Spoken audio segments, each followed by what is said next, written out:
السلام عليكم. اليوم إن شاء الله نسوي أكلة سهلة وطيبة هي وعشوة بسيطة.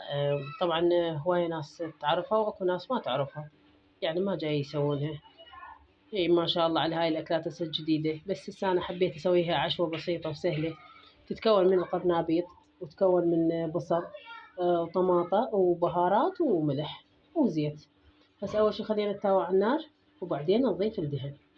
طبعا هسه ضفت الدهن، نضيف البصل، نضيف القرنابيط،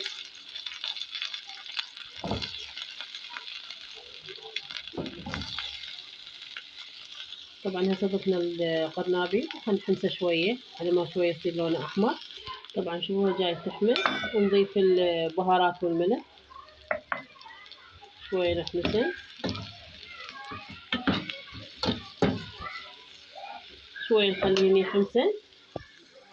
طبعا شوفوا المنظر. هسه نضيف الطماطة، هم نحمسها إن شاء الله وراويكم طريقة التقديم.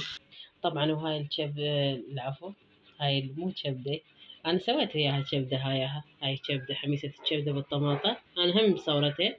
بس هاي القرنابيط، شوفوا شلون حميسة حلوة وطيبة، والله شكلها يجنن وأتعجب على ناس يعني ما جاي يسويها. فأرجو تعلموها للبنات الحلوات الصغيرونات، وعلقولي واشتركوا على قناتي، ولايكات واشتراكات على مود نستمر، وإن شاء الله بوجودكم نصعد. وألف عافية.